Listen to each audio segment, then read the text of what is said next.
So we have a story here that's post-apocalyptic, set 80 years after the last war, aka World War III, and the world was pretty much destroyed by radiation. It became uninhabitable. As you can see, the picture definitely, showcases that.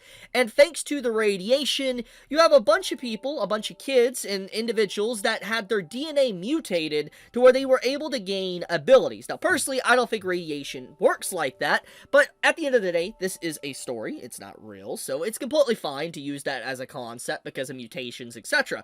So basically, the early concept of the story, what it's painting, is that the world has been forever changed thanks to World War III, or the Last War, as it's called.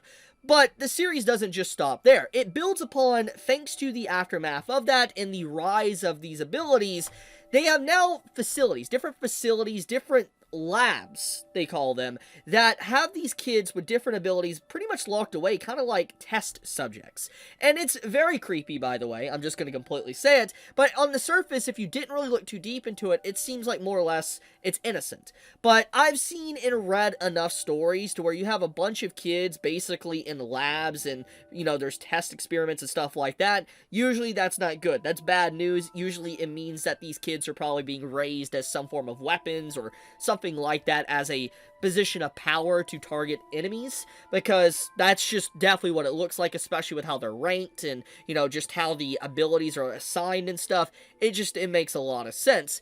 But obviously, there's a lot more to the story than this, because that's just the beginning. The title of the series is called The Last Dimension, and that alone already seems very different than what I've just already talked about, because that was just basically the premise, or the prologue of the story, of kind of setting the groundwork of what actually happens. The Last Dimension is a group of characters, our main cast of characters, being transported into another world through a portal. But along that happening, we see one character legitimately meet their end thanks to the portal, which is, pretty wild stuff. Basically, the series does have some pretty dark tones. It's definitely not a series that tries to shy away from that, which I appreciate, especially when you look at the cutesy nature of how the characters look. Like, here, I'll zoom down.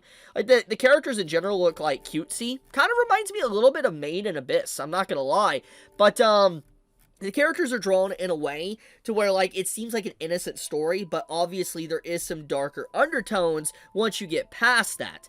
Now, in Chapter 11, which is, the latest chapter I've read, it is revealed that this world that they're in is basically a vessel where everybody that goes through portals or different dimension traveling, they eventually come to this world. Our characters that traveled to it was revealed that they were not the first to be here, and they will not be the last. We literally see characters come into this world and transport into it. And by the way, this character reminds me a lot of like Alice in Wonderland with, the cat. Kind of reminds me of that. Or maybe the White Rabbit.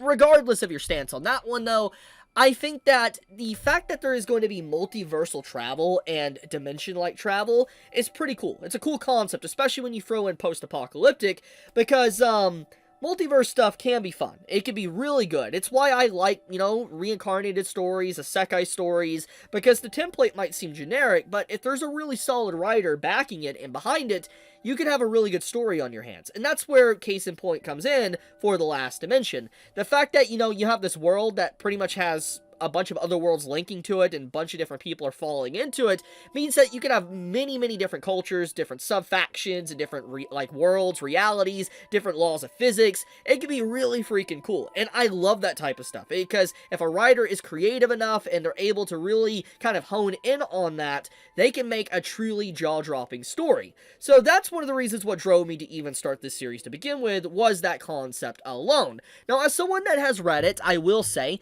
it is still very slow. It is a very slow burn. I've only read 11 chapters at this point, but as you can see, there's over 90 chapters, and probably more, most likely, if I go searching, but there is over 90 chapters of The Last Dimension, so it's quite a bit of a read. But so far from what I have read of it, it feels like an adventure story. That's what it feels like. It feels like it's an adventure, which it's been a while since I read a good adventure story, and I think that's fun. It's fun to be able to just see different worlds and kind of dive into maybe the ecosystems and just the food and all that type of stuff. I think it's really cool, especially when a writer kind of flexes that, because it's creativity, and that is what I've been feeling from The Last Dimension.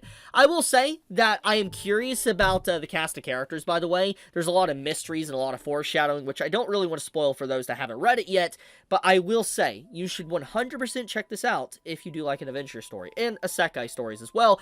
I'll tell you, it's better than, The Beginning After the End that came out today. I'm just gonna say, I mean, the story of The Beginning After the End is great, but the animation, like the anime, was just, no. You could be spending your time either reading that or reading this. I'm just gonna straight up say. But if you are interested in reading this, I will have this linked in the description. Please check it out. It's completely free to read. You don't have to worry about anything. But I guess, yeah, thank you so much for watching. May all of you be safe, stay healthy.